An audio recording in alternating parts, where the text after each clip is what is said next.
This week, Texas Governor Greg Abbott, R., made 3 deals with 3 different Mexican state governors to help relieve snarled supply chains between the U.S. and its southern neighbor, a crisis he touched off last week by ordering state police to begin inspecting every truck crossing into Texas from Mexico. The move set up a steep hurdle for commercial truckers already subject to federal inspections.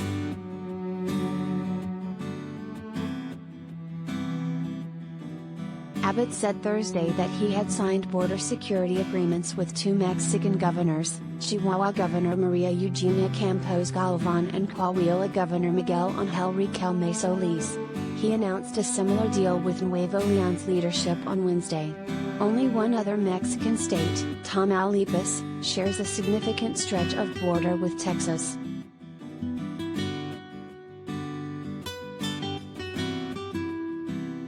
Critics, however, have questioned the legality of Abbott's actions, since the power to craft foreign policy belongs to the president under the U.S. Constitution.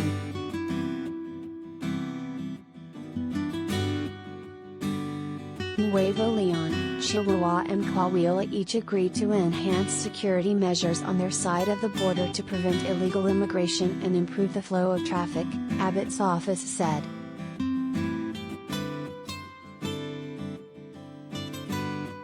The agreements, officially Memoranda of Understanding, mean that Abbott will allow inspections to go back to normal on the Texas side of the border. His more stringent inspection policy had bogged down commerce, forcing trucks lugging fresh produce, auto manufacturing supplies and other essentials to wait up to half a day on the road.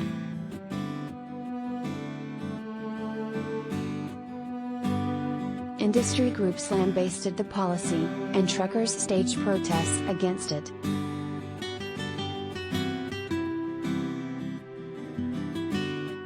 At a time when supply chains are already stressed by pandemic-related disruptions, disruption to trade between the U.S. and Mexico would be damaging to both countries.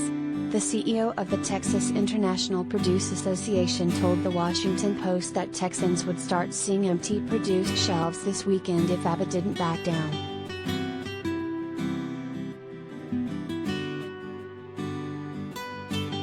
White House Press Secretary Jen Psaki joined the uproar on Wednesday when she called Abbott's ramped-up inspections unnecessary and redundant. The governor was causing significant disruptions to the food and automobile supply chains, Psaki said.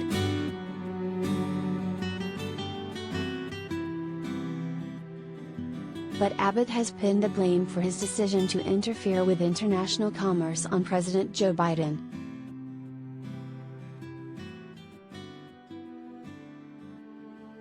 If you want relief from the clogged border, you need to call President Biden, Abbott said at a news conference Wednesday.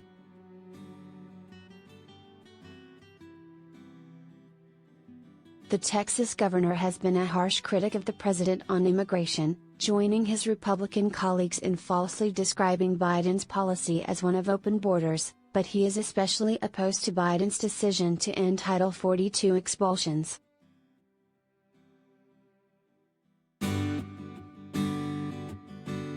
At the start of the pandemic, the Trump administration began using an obscure public health rule, known as Title 42, to turn away asylum seekers, ostensibly to prevent the virus spread. While the Biden administration made some changes to the policy, it allowed the Trump-era rule to remain mostly in place until recently. The White House now says it will scrap the rule in May.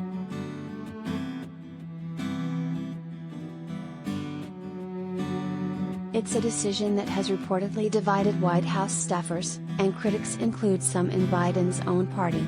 Beto O'Rourke, who is challenging Abbott for the governor's mansion in November, said Biden should come up with a solid plan for dealing with the coming influx of migrants before nixing Title 42. Until the pandemic, the number of people attempting to cross the U.S.-Mexico border had been steadily increasing, leaving the U.S. immigration system overwhelmed with each new wave of arrivals.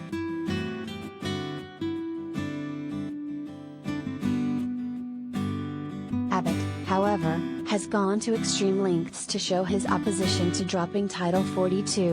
His administration successfully bused a group of immigrants from Texas to Washington, D.C., this week to make a political point.